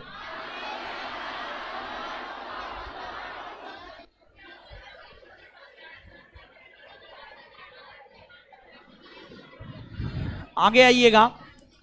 भारत का जो मूल संविधान था, भारत के मूल संविधान में कितने अनुच्छेद? कितना भाग? कितना अनुसूची? क्लियर है ये बात? भारत का संविधान पूर्ण रूपेण लागू कब हुआ है? पूर्ण रूपेण लागू कब हुआ है? अच्छा, भारत का संविधान 26 जनवरी को ही लागू क्यों हुआ? आए? क्योंकि 26 जनवरी को भारत ने 1930 ईस्वी में अपना प्रथम स्वाधीनता दिवस मनाया था। इसी वजह से भारत का संविधान 26 जनवरी को लागू हुआ। यह बीपीएससी का पूछा हुआ क्वेश्चन है, समझ गए? तो भारत का संविधान 26 जनवरी को ही लागू क्यों हुआ है?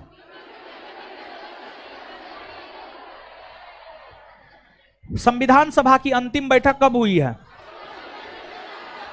24 जनवरी 1900। संविधान सभा की अंतिम बैठक कब हुई है? संविधान सभा की अंतिम बैठक कब हुई है? संविधान सभा की अंतिम बैठक कब हुई है? 24 जनवरी 1950। इसके बाद आगे बताइएगा, भारत के राष्ट्रगान के तौर पर जनगण मन को कब स्वीकृति दी गई? 24 जनवरी 1900। भारत के राष्ट्रगीत के रूप में वंदे मातरम को कब स्वीकृति दी गई? भारत के प्रथम राष्ट्रपति डॉक्टर राजेंद्र प्रसाद को कब बनाया गया? 24 जनवरी 1900। 24 जनवरी 1900। क्लियर है ये बात? चलिए दीजिए तो जी नोट, इसी में लिखिएगा। लिखिएगा अलग कॉपी में या उसी में लिखना है? उसी में लिखना। आप कौन सी में? कॉपी में लिखते हैं आप? हाँ ठीक है, तब लिखिए तो एक आध गो पॉइंट कुछ लिखाते हैं।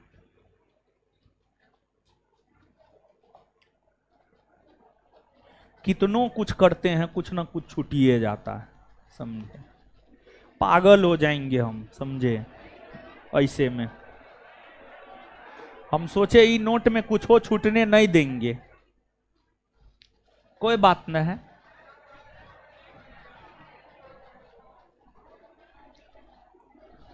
लिखिए,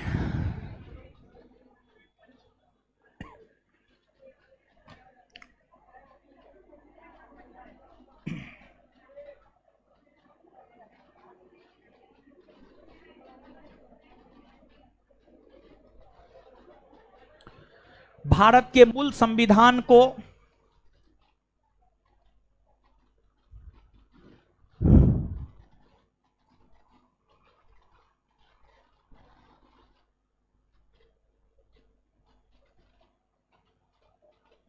भारत के मूल संविधान को हीलियम गैस में, हीलियम गैस में, हीलियम गैस में सुरक्षित रखा गया है। अगर आप रेलवे का तैयारी करते हैं तो जरूर याद रखिएगा ये बात।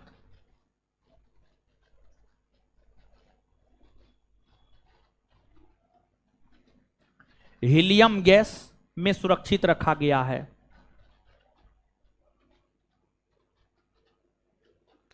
आगे संविधान, नेक्स्ट पॉइंट, संविधान सभा ने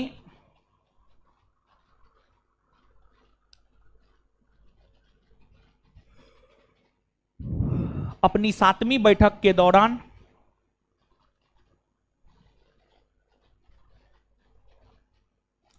संविधान सभा ने अपनी 7वीं बैठक के दौरान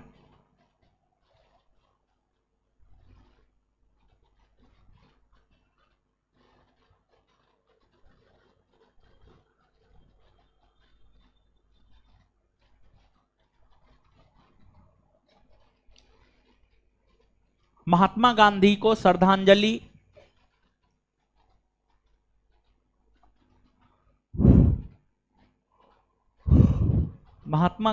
श्रद्धांजलि अर्पित किया है।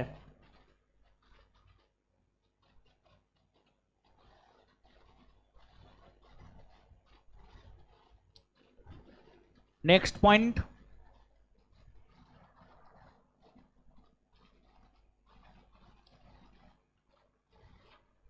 नेक्स्ट पॉइंट,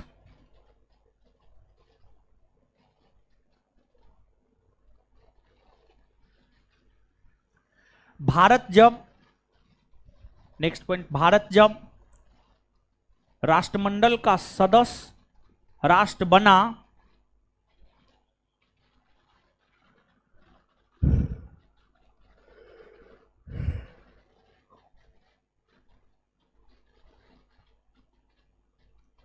भारत जब राष्ट्रमंडल का सदस्य राष्ट्र बना तो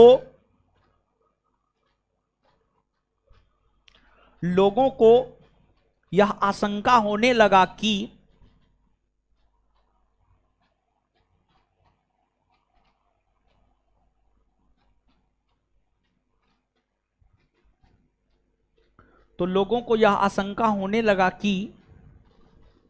कहीं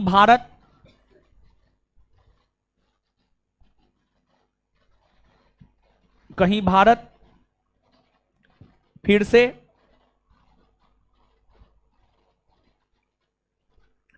ब्रिटेन का गुलाम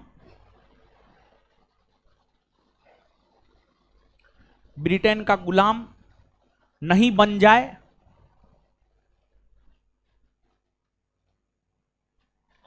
कहीं भारत फिर से ब्रिटेन का गुलाम नहीं बन जाए, इस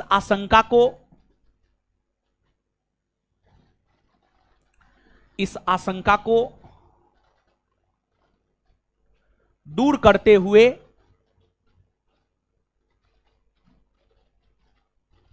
के बाद इन्वाइटेड कोमा राष्ट्रमंडल की सदस्यता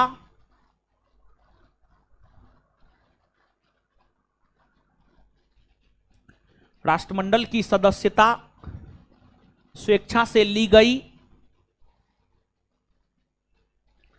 राष्ट्रमंडल की सदस्यता स्वेच्छा से ली गई सदस्यता है। राष्ट्रमंडल की सदस्यता स्वेच्छा से ली गई सदस्यता है।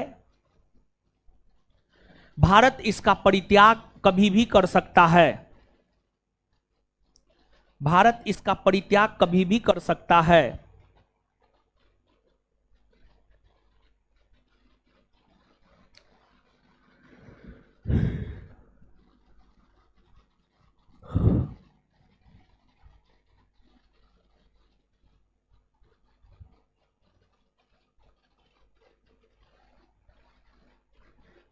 भारत इसका परित्याग कभी भी कर सकता है।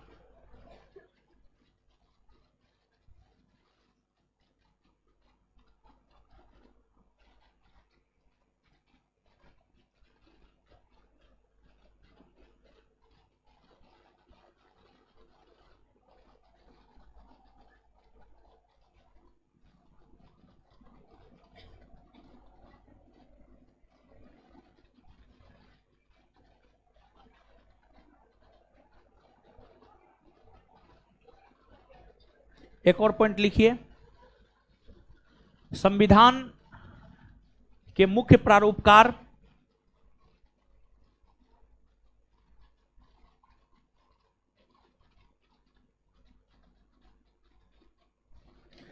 संविधान ने संविधान सभा का मुख्य प्रारूपकार एल.एन. मुखर्जी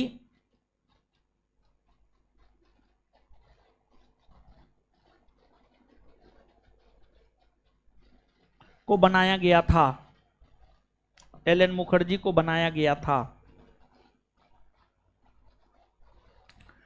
नेक्स्ट पॉइंट,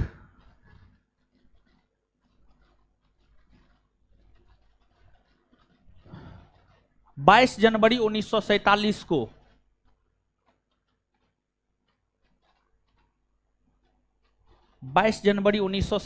को संविधान सभा ने 22 जनवरी 1947 को संविधान सभा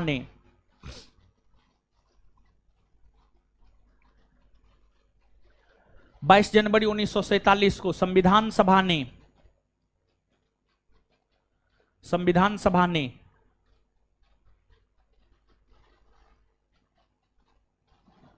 यह प्रस्ताव पारित किया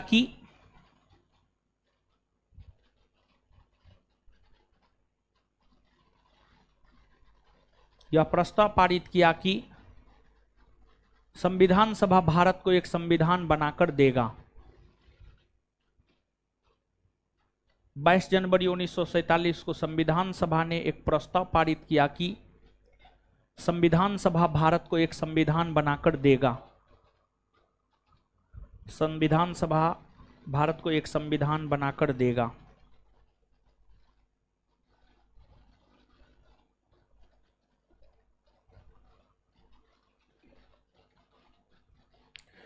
चलिए गुरुजी लोग अब अपना अपना नोट पलटिए। ऑनलाइन वाले लोग आप लोगों को भी बोल रहे हैं, अपना अपना नोट पलटिए, नोट पलटिए। इसमें कॉलम में जितना चीज है ना उसको एक बार याद करवाते हैं, समझे? क्या विचार? कॉलम में जितना चीज है सब महत्वपूर्ण है, इसको याद करवाते हैं। सबसे पहले संविधान सभा के को लेकर जो चुनाव हुए थे उस चुनाव में किस पार्टी को कितना सीट मिला, सबसे पहले यही पलटे अपना अपना। संविधान सभा के गठन को लेकर जो चुनाव हुए उसमें सबसे बड़ी पार्टी कौन बनी थी? कांग्रेस ना। सबसे बड़ी पार्टी कौन बनी? कांग्रेस को कितना सीट मिला? कांग्रेस को कितना सीट? मुस्लिम लीग, यूनियनिस्ट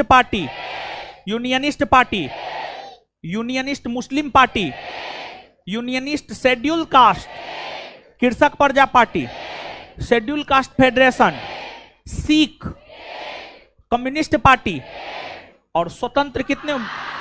8 ना। अब संविधान सभा में हर समुदाय के लोग थे ना, हो हिंदू मुस्लिम सिख ईसाई सब ना थे, तो संविधान सभा में हिंदू समुदाय के लोगों की संख्या, हिंदू समुदाय, मुस्लिम, अनुसूचित जाति, भारतीय ईसाई, पिछड़ी जनजाति, सिख, एंग्लो इंडियन, पारसी। महात्मा गांधी संविधान सभा में शामिल थे? नहीं ना। संविधान सभा में महिला सदस्य कितनी? महिला सदस्य पहली, दूसरी, तीसरी, चौथी, पांचवी, छठी, सातवीं, आठवीं, नौवीं, 10वां, 11वीं, 12वीं, 13वीं, 14वीं, 15वीं। एक बार फिर से, संविधान सभा में कितना महिला सदस्य?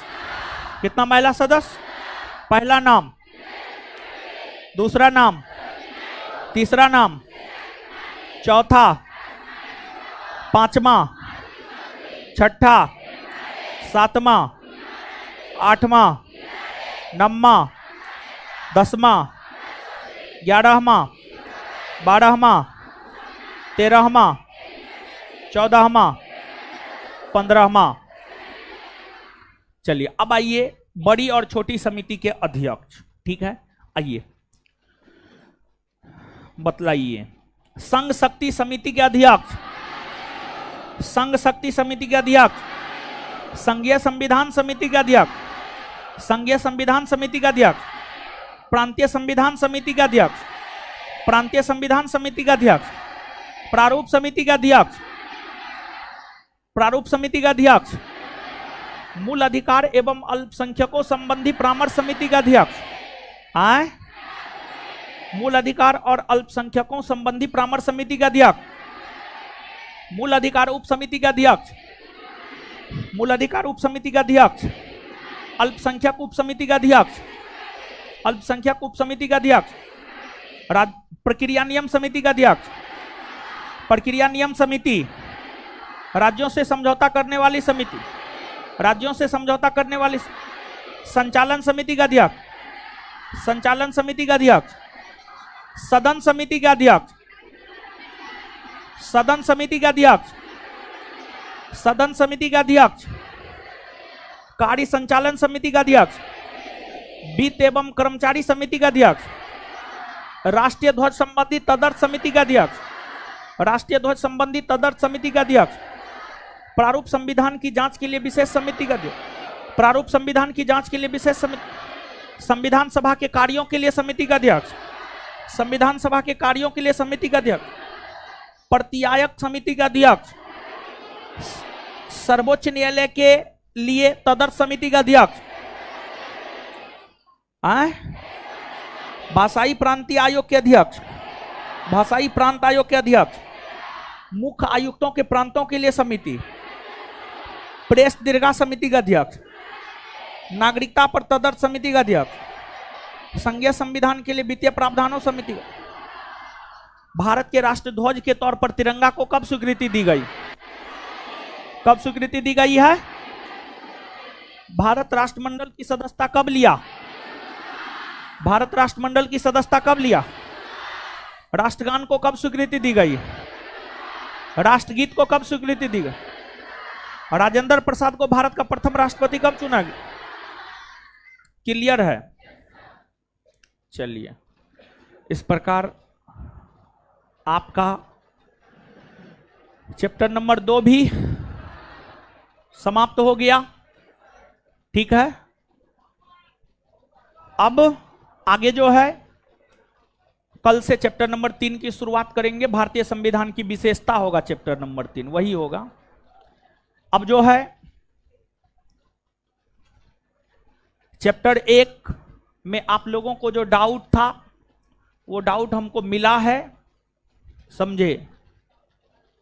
मिला है, हाँ मिला है। ऑनलाइन वाला है लड़का, इसी में ऑनलाइन वाला लिखा है तुम कि ऐसे टाइम कटवा जैसे काम किया है, ये तुम लिखा है? चलिए, पॉलिटी सुन लीजिए। पॉलिटी के चैप्टर 1 का डाउट हमको मिला है, कल हम आपको देख लेंगे और इसको क्लियर कर देंगे। अब सुनिए, अगले क्लास का आपका होमवर्क क्या है? अगले क्लास का आपका होमवर्क है पॉलिटी चैप्टर 1 और चैप्टर 2 के थ्योरी को याद करके आना है। पॉलिटी चैप्टर 1 और चैप्टर 2 के थ्योरी को याद करके आना है, थ्योरी। कल चैप्टर 1 के डाउट को क्लियर कर देंगे, तब ऑब्जेक्टिव देंगे, तब ऑब्जेक्टिव देंगे। 2 4 5 डाउट है, 10 गो डाउट है हमको लगता है, उसको देख लेंगे कल, डाउट बता देंगे, तब ऑब्जेक्टिव देंगे। बात समझे हो? तो और हां, कल जब हम सवाल पूछेंगे, जो जवाब दे दीजिएगा उसको इनाम के तौर पर चॉकलेट देंगे, समझे? चॉकलेट देंगे इनाम के तौर पर, 10 रुपया वाला, ज्यादा महंगा न। ठीक है, अभी तो बहुत 5 रुपया वाला, अच्छा ठीक है, 10 रुपया वाला, समझे? आए तो ठीक है। होमवर्क क्या है कल का पता चला? क्या है? पॉलिटी चैप्टर 1 और चैप्टर 2 का पूरा थ्योरी। फिर इसके बाद जो है तब आगे चल करके जो है फिर ऑब्जेक्टिव एक रोज दे देंगे। फिर आगे जो है बायोलॉजी में भी खत्म ही हो जाएगा, एक चैप्टर लगभग खत्म होना चाहिए। फिर बायोलॉजी का दे देंगे। आप देख रहे हैं हम आपको पढ़ाते जा रहे हैं और होमवर्क के थ्रू जो है रिवीजन भी आपका होते जा रहा है। तो ये जो होमवर्क देते हैं आप चीजों का बार बार रिवीजन कर सके, इसी वजह से होमवर्क देते हैं। तो आप चीजों का बार बार रिवीजन करते रहिए। जितना ज्यादा रिवीजन कीजिएगा उतना ज्यादा लाभदायक आपको आपके लिए होगा, समझे? तो कल का जो होमवर्क है दीजिए। Chapter number 3।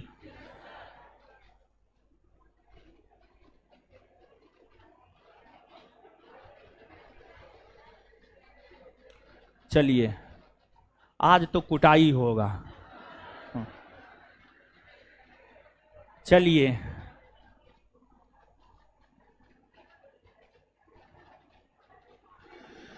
आराम से बताइए, बेहिचक होकर के।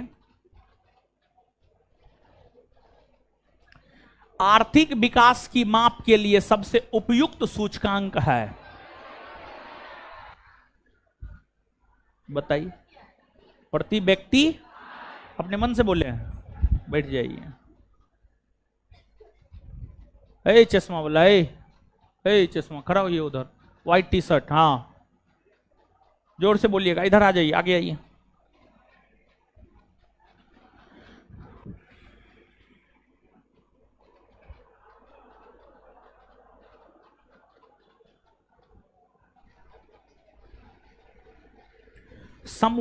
समवृद्धि की सीमा की अवधारणा का प्रतिपादन किसके द्वारा किया गया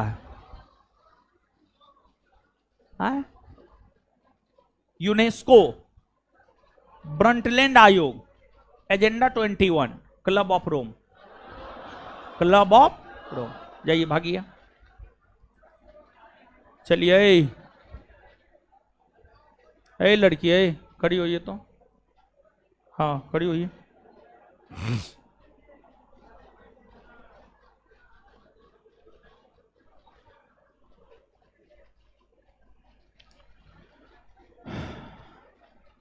सतत विकास से क्या तात्पर्य है? क्या बोल रहे हैं? पर्यावरण। सतत विकास से तात्पर्य है पर्यावरण। क्या है तात्पर्य? पर्यावरण। ऑप्शन, पर्यावरण तो ऑप्शन में हाइयो न है, एक नंबर की नमूना है। ऑप्शन अब कहां से? लड़की खड़ी होइए, घर पे पढ़ने के टाइम में पढ़ेगी ना।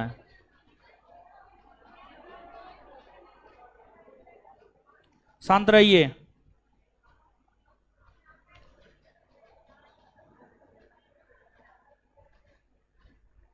लड़का, चश्मा वाला के बगल में व्हाइट टी शर्ट, आइए तो, आइए इधर आइए। पढ़ना लिखना 22:30।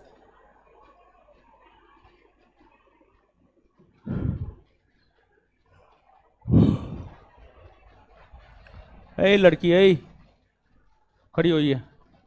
हाँ जो सो रही थी, आप ही को बोल रहे हैं। हाँ बताइए, आपसे मानव विकास की अवधारणा या मानव विकास सूचकांक किसके द्वारा विकसित किया गया है?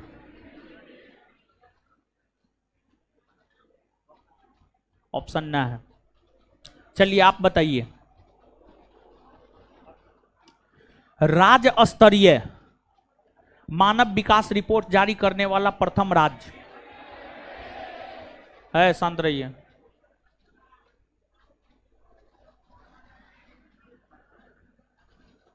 चलिए उधर है टकलू, उधर, हाँ हाँ आ जाइए, आ जाइए।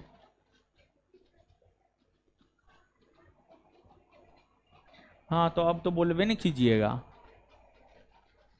अब उसका वैल्यू थोड़े है, जब पूछे तब जवाब दीजिए। बाद में बोलिएगा तो उसका कोई वैल्यू नहीं है।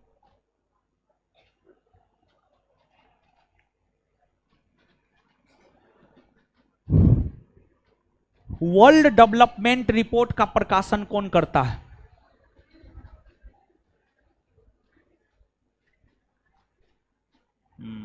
बढ़िया है।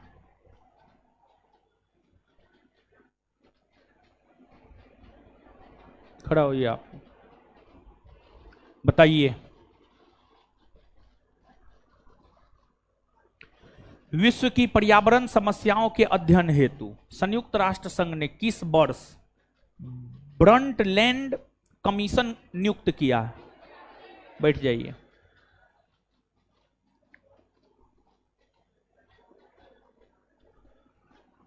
ए लड़का, ए इधर आइए, तो इधर आइए ना जी। अरे घड़ी वाला, हाँ आइए आइए आइए आइए आइए ना, इधर आइए ना। बड़ी बुरा हाल है आप लोगों का।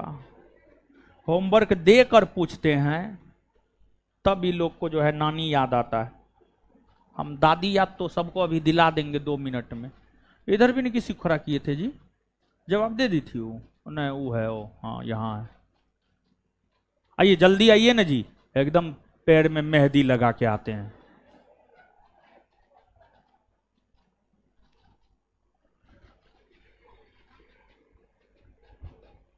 संयुक्त राष्ट्र विकास कार्यक्रम की मानव विकास रिपोर्ट में भारत को किस श्रेणी में रखा गया है? ठीक है, जाइए भागिए। रेड टी शर्ट आइए तो इधर। रेड टी शर्ट, नहीं नहीं इसको बुला रहे हैं, ये जो बीच में बैठे हुए हैं टूल पे। हाँ हाँ उसको बुला रहे हैं, आइए आइए। नहीं जी आप अपने पीछे वाले को भेजिए ना।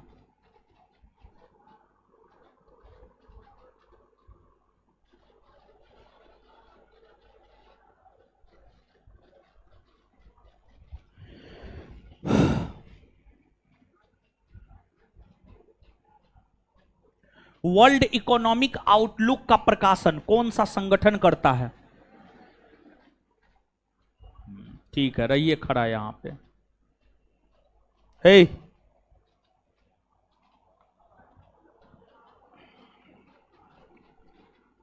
अमीरों की तुलना में गरीब बचत करते हैं।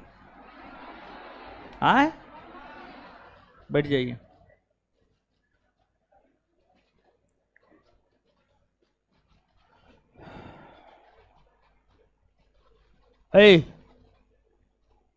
उधर खड़ा होइए तो, खड़ा होइए। उधर उधर आप ही को बोल रहे हैं। अरे उधर उधर आप अपने पीछे वाले को दिखाइए ना। हाँ बताइए।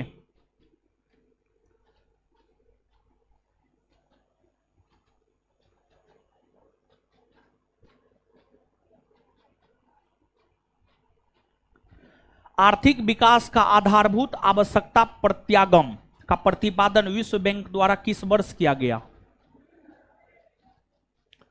आर्थिक विकास का आधारभूत आवश्यकता प्रत्यागम का प्रतिपादन विश्व बैंक द्वारा कब किया गया? 1970 में किया गया है। कब किया गया? 1970। तो आप कहां बोले? बोली थी जी, आवाज कहां सुनाई दिया हमको? अगल बगल वाली बोली थी जी, नहीं बोली थी? बोली थी। जोर से बोलना चाहिए आपको। चलिए दूसरा क्वेश्चन जवाब दीजिए।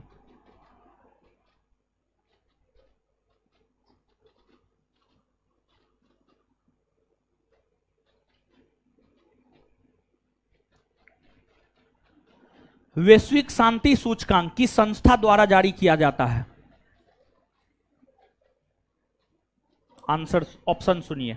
संयुक्त राष्ट्र संघ, institute of economics and peace, विश्व बैंक, विश्व आर्थिक मंच। 2 नंबर, बैठ जाइए। चलिए